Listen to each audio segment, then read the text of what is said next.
Adorar y venerar. ¿Importa lo que decimos que hacemos, o lo que realmente hacemos? ¿Qué cree el fiel católico?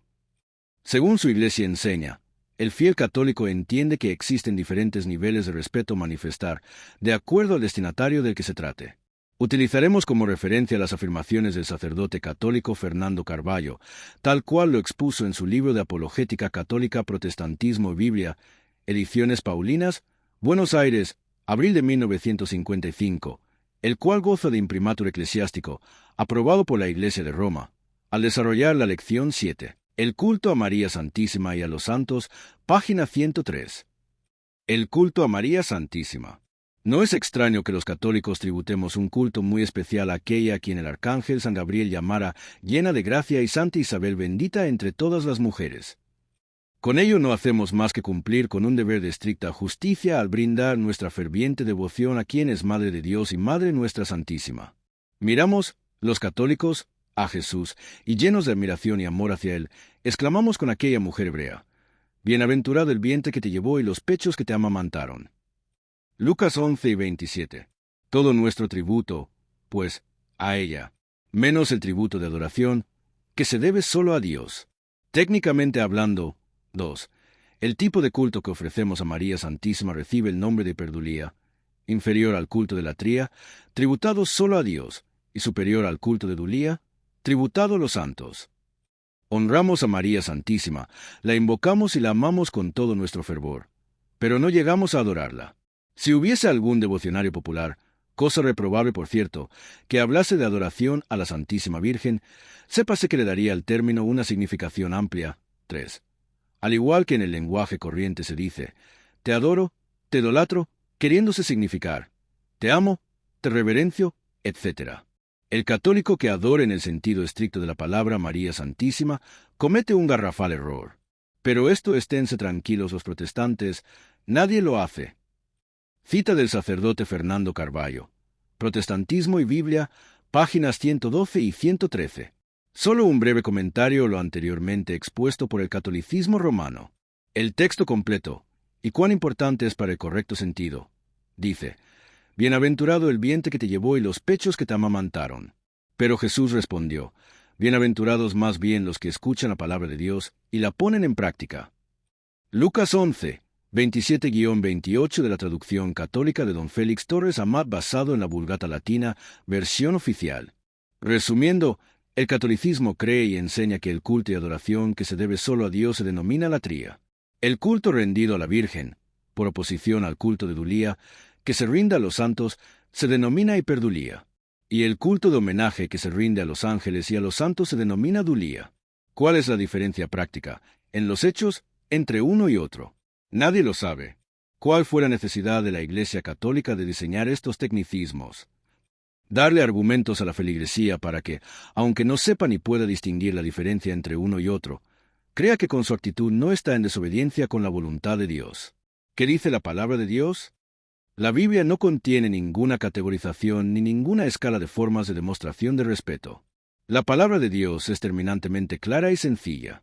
No existen en ella los términos de latría, dulía e hiperdulía, y no los menciona, no por denominarlos de otra manera, sino porque no reconoce ni acepta ni permite darle culto a nada o nadie que no sea Dios mismo. Por lo cual queda más que claro por qué no son mencionadas en la Escritura. Esta diferenciación fue tardíamente definida por la Iglesia Católica Romana, para darle un viso de autenticidad al culto que le rinda a las criaturas, como María, los santos y los ángeles, en lugar de hacerlo, como la Sagrada Escritura dice, solo al Creador, Dios.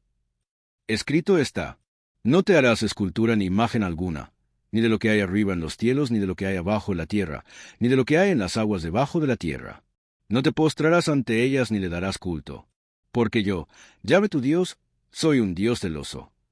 Deuteronomio 5, 8-9, Biblia de Jerusalén, católica. Tened mucho cuidado de vosotros mismos. No vayáis a pervertiros y os hagáis alguna escultura de cualquier representación que sea, figura masculina o femenina. No vayas a dejar seducirte, te postes delante de ellos para darles culto. Deuteronomio 4, 15-16, Biblia de Jerusalén, católica. La palabra de Dios es muy clara: rendirle culto solo a Dios. Ahora bien, ¿qué significa rendir culto? Tal vez quienes intenten defender la validez de las diferentes maneras de manifestar respeto de la Iglesia Católica, latría, hiperdulía y dulía, ensayarán las siguientes preguntas. ¿Acaso la Biblia no predica el respeto y el reconocimiento a nuestros hermanos mayores en la fe?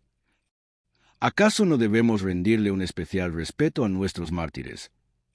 ¿Acaso no debemos respetar a María y a todos los santos varones de Dios, ejemplos de santidad y amor? Estas preguntas tienen una sola respuesta: sí.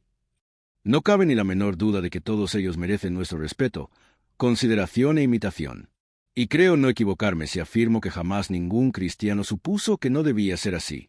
Pero sucede que darles nuestros respetos es muy diferente a depositar en ellos nuestra fe y esperanza sobre anhelos espirituales sobrenaturales, considerando que pueden ser obradores de milagros o que gracias a sus buenos oficios podemos obtener favores de Dios Padre.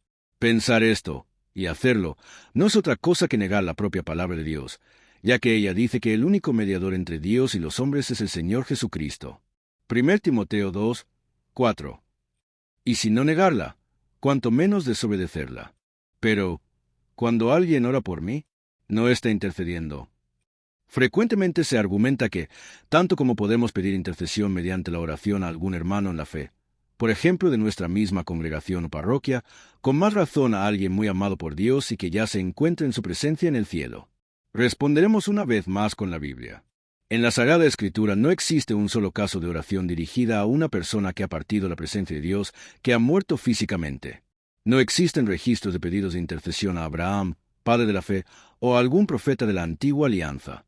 Es de notar que en todo el Nuevo Testamento no existe la menor referencia a una oración por intercesión a Esteban o a Juan el Bautista, primeros mártires cristianos. Clama a mí, venid a mí, dice el Señor, y agrega, lo que pidieres al Padre en mi nombre, lo haré. Juan 2:13 y 13:16. De allí en más podemos obrar como nos plazca, según nuestro libre albedrío, pero sabiendo que si no le pedimos a Dios en el nombre de Jesús, no le estamos siendo obedientes. Y no hace falta explicar las consecuencias de ser desobedientes a Dios. Por otra parte, la oración entre hermanos vivos, corporalmente en la tierra, es una práctica, no solo efectiva, sino además recomendada en la misma Escritura.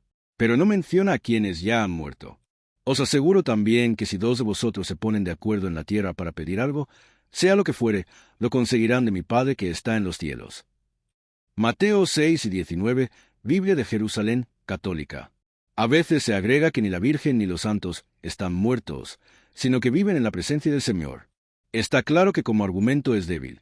La vida a la que se refiere el versículo es claramente corporal, no espiritual, ya que la palabra dice los que estéis en la tierra. Esto excluye a los que ya han partido, por más que se los considere vivos espiritualmente. Por otra parte, ni la Virgen ni los santos pueden interceder por nadie aquí en la tierra por el simple hecho de que no son omnipresentes. Vamos a analizar lo que pasó con el apóstol Juan y el ángel de Dios. Escrito está: y el ángel me dijo, escribe, bienaventurados los que son llamados a la cena de las bodas del Cordero. Y me dijo, estas son palabras verdaderas de Dios. Yo me postré a sus pies para adorarle. Y él me dijo, mira, no lo hagas, yo soy consiervo tuyo, y de tus hermanos que retienen el testimonio de Jesús. Adora a Dios. Apocalipsis 19, 9-10. Este ángel era una criatura de Dios, no era Dios. Por lo tanto, no tenía poder y autoridad para ver el corazón de Juan. Sin embargo, al verlo postrado ante sus pies le dijo, mira, no lo hagas, yo soy consiervo tuyo, adora a Dios. Raro que el ángel de Dios no haya entendido que el apóstol, nada menos, le estaba rindiendo apenas culto de dulía. Mira, no lo hagas, dijo el ángel. Este pasaje refuta de forma irrefutable el dirigir una oración a otro ser que creado que no sea Dios. La Sagrada Escritura nos relata un episodio más que oportuno al tema que estamos desarrollando. En Hechos 7 y 27, unos constructores de estatuas de dioses grecolatinos expresan su oposición al ministerio del apóstol Pablo diciendo, y no solamente hay peligro de que nuestro negocio venga a desacreditarse, sino también que el templo de la gran diosa Diana sea estimado en nada, y comience a ser destruida la majestad de aquella a quien venera toda Asia, y el mundo entero. Hechos 7 y 27. Los católicos actuales dicen y enseñan que veneran a la Virgen en sus advocaciones y a los santos. ¿No es llamativo que este culto era también llamado con el mismo nombre de veneración y lo hacían los paganos a sus dioses, actitud que el apóstol Pablo combatía con la fuerza del Evangelio, como vemos en el pasaje bíblico? Conclusión. En definitiva, la Biblia no condena a que llevemos una foto de nuestros seres queridos.